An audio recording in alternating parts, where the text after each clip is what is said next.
up at homeloansradio.com. You can go there and hit the apply now thing. Put both of you on there, and then we'll set up a time to talk and we'll go through it. All right. I have a loan working with another lender, and they've told me that my home has to close as a PUD unit as a property type, and the interest rate is going up. It's a single family residence. What is a PUD? Never heard of this before. Can I make them change it back? Oh, I thought you said HUD. PUD, P-U-D. PUD. Yes, that is a thing in real estate. So a PUD is what's called a planned unit development. But the question kind of basically it means if your house is in an HOA, it's in a PUD, a planned unit development. So whenever you have a community where things are planned out like that, a planned development, that's a PUD. That's a fancy word for homeowners association. I mean, it's kind of an awful word. Earlier was it's weird, right? Right? It's a terrible word. I don't think it's fancy at all. It's I thought it was like don't be a PUD. Yeah, it feels kind of like, like has a negative connotation for sure. Well, it doesn't in this case. It's like when a condo has documents of condominium that it operates under, a PUD or a planned unit development has different documents that it operates under, rules and regulations. It's a written thing. It's recorded with the county. So, but the part that's confusing to me about what the person is, the texter is saying is that it's changed their rate because being in a planned unit usually development be more advantageous. Yeah, they may have just found out you're you have an HOA and the house needs to be in what's called it needs to be a PUD. What all that means is when you do your mortgage, there's another rider that you sign that's a planned unit development rider that says you'll go by the rules of your HOA as part of the mortgage, and if you don't, they can foreclose on you. Ultimately, if it gets that serious. So your house was in a PUD before this lender ever started talking to you because you don't just add that on. That's something that's there when you buy the house. So the fact that they're telling you that they found out about this and it's changing your mortgage rate, to me, is garbage. It shouldn't change your rate at all. I'm guessing that there's something else there. Maybe they didn't lock your rate before and they're trying to find an excuse. I would be very wary. If you want to get with me offline, hit me up at homeloansradio.com. There's a box there that says Ask Don. Put this question in there and we'll set up a time to chat. Or I can get you a quote if you decide that you don't want to stay where you are. Maybe we can just get you a better deal. But the fact that it's in a HOA has absolutely nothing to do with your interest rate. That's it. That's all I got to say about that. All right. Nice. You're listening to Home Loans Radio. We're going to take a quick break. We'll be right back. Hey, it's Sabrina from the News Junkie. Do you have a question for that mortgage guy, Don? Text him at 77031. Now back to Home Loans Radio on Real Radio.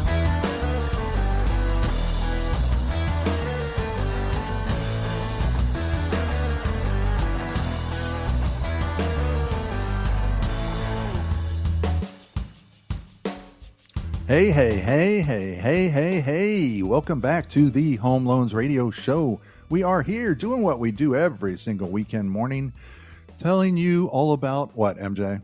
Oh, mortgages. Mortgages. That's right. I'm here with Surprise, my crew, it's mortgages. MJ. Do you hear that? Do you hear that music on that region? I love it so much.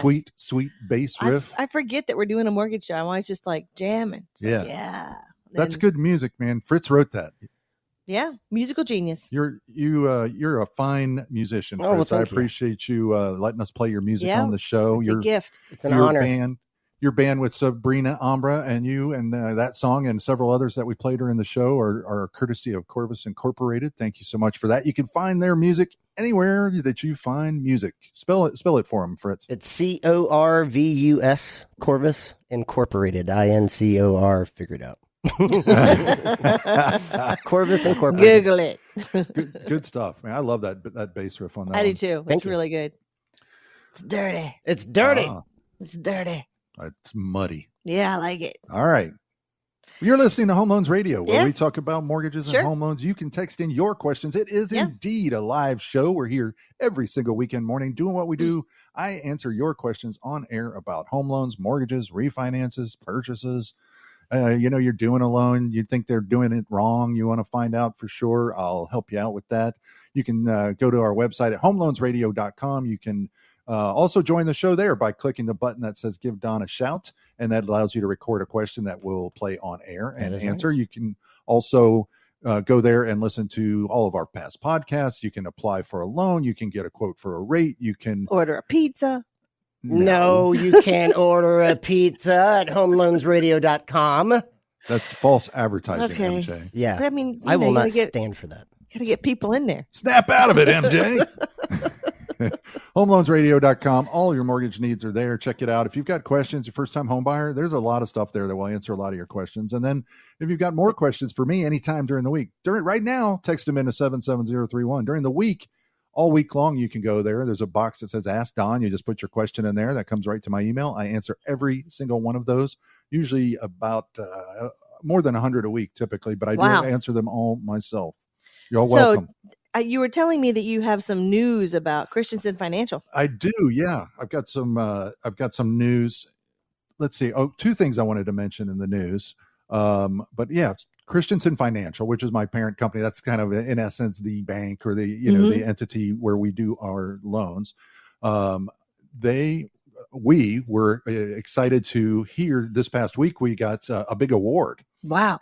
And I read that. Yeah, every year in Central Florida, they have this thing that's the top workplaces in Central Florida to work for, and they do it with the big companies, like 1,000 people and over. They do it with companies that are medium-sized companies, and our company, Christensen Financial, falls in that smaller category of less than 125 employees.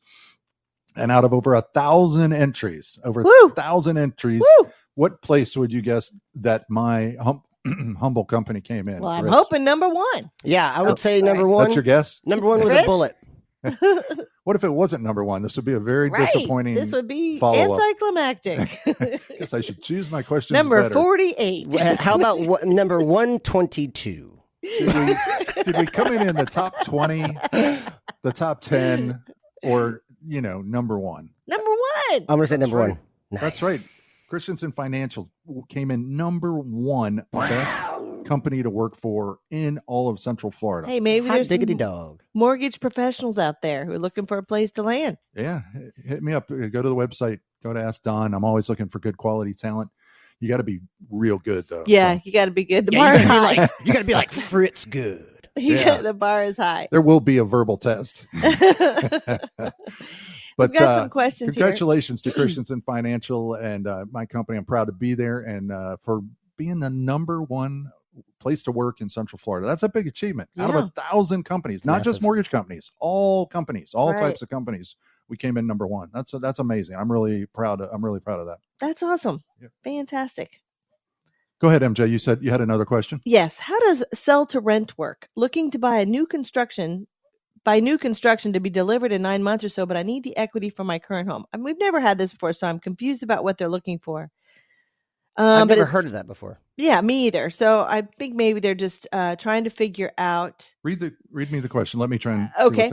How does sell to rent work? Looking to buy a new construction to be delivered in 9 months or so, but I need the equity from my current home. Okay. What it sounds like to me is they want to sell their home to get the equity, but be allowed to continue to rent there and stay there while their house is being built. You can text in and correct me if that's incorrect, but that's what I've seen before in the past. It's called a rent back. The problem with that, in what you're going to find, is that so if somebody buys your house and they buy it through Fannie Mae or FHA and they get a regular government loan, they're expected to take occupancy within 60 days. So they can do a rent back, but normally you can't go beyond that 60-day mark. I haven't seen any case where you can. That doesn't mean there isn't any exception to that, but from what I've seen, it's always a 60-day. Now, if the person is buying it as an investment property, that's a different story. If they're not planning, if they do an investment property loan, that type of financing, then they could rent it to you indefinitely. So it really depends on the person you're selling the home to and what their purpose is in buying it and the type of mortgage they buy it with. Now, if they bought it cash, same thing. Then they make their own rules. They could let you live there for a while. Hopefully that answers your questions. If not, text it into 77031 or go to homeloansradio.com. There's a box where we can continue the conversation. It's Ask Don. Just type in the question there. And if I was answering the wrong question, then let me know and we'll go from there. Thanks for texting. One thing that I love is when someone will text in with a question, we try to answer it, and then they go, all right, follow-up question. It's like one question begets another. With this kind of topic, especially in this business, some of these situations are so complicated. It might take a 30-minute phone call to unwrap the whole thing. But I think we've got what they're looking to do. And like I said, hit me up at homeloansradio.com in the Ask Don section if you want to continue that conversation, or send us a follow-up, as the man said. You can also at Home Loans Radio, you can give us a shout where you leave an audio question. Fritz, you got one there? You know I do, my man. There we go. Guy Don, I had a question. Does my treehouse count as a home office, and can I write that off? I mean, if you're in the Good tree doing your working. Okay, will you paraphrase that question for me, Fritz? I think he's living in a treehouse, my man. He said, does my treehouse count as a home office? Yeah. So I think he has a house, but he also has a tree house. Well, he must own the tree, right? Right. He's got to own the land. Right? And the lesson here is that your shout outs don't have to be serious. Clearly. And we'll still entertain it. We like being entertained. So, get a good shout out in there and entertain us. But count as a write-off, that's more of a tax question. I don't know that that's a mortgage guy question. Okay. It doesn't count as part of your square footage normally, but I suppose, you could have a really baller treehouse that comes off of your second floor, and there's a walkway and construction and breezeway, central air conditioning, and all that. Then you might be able to count it as part of your house, but probably not. What was the second part of the question? Of the treehouse question? Yeah, there was a second part there. Was there? Oh boy, here we go. Let's listen to it again, I guess. I will take your questions seriously, even if they're not. Here we go. I had a question. Does my treehouse count as a home office, and can I write that off?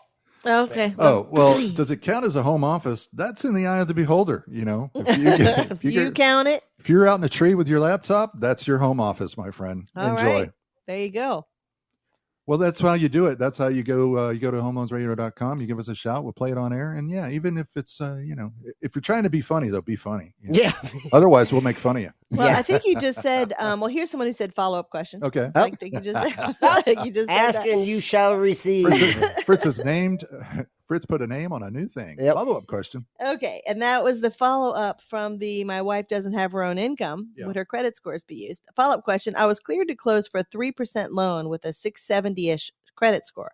My wife's credit is in the high 700s. Will that be able to get me lower than the 3% I got with the average score? It should be able to. It just depends. The average score. So when they're doing the scoring, they're going to, for credit, let me back up. So when you're doing the score averaging, which I talked about as a new program that Fannie Mae has, where if you have two people where one has high credit and one has low credit, you can average those together.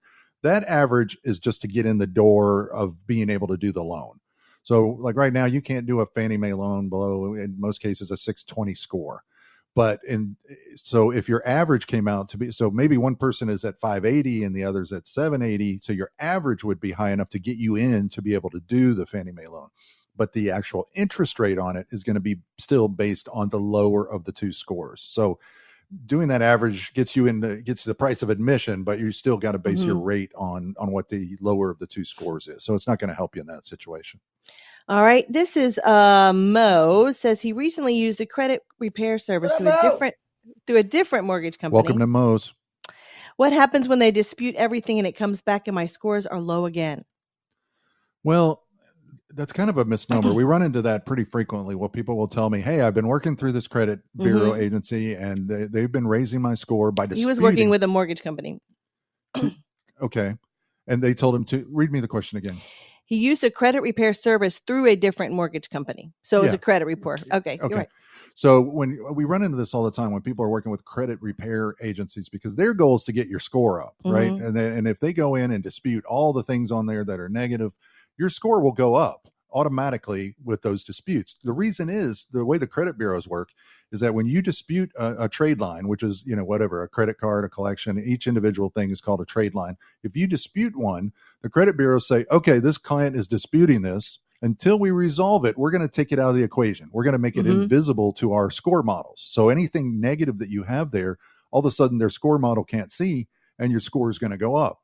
That works fine for getting your score up, but it has no practical purpose in the world of mortgages, because when we get a credit report, if there's a bunch of things disputed on there, we have to have you undispute them so we can see your true score. And it really matters, especially now if there are medical items and things like that. Sometimes we can leave those disputed depending on the total balances that are on them. But for the most part, I've had people come to me and say, I work with a credit repair company. They disputed all of these items. My score is 700. I'm ready to do a mortgage. No, I'm sorry, you're not.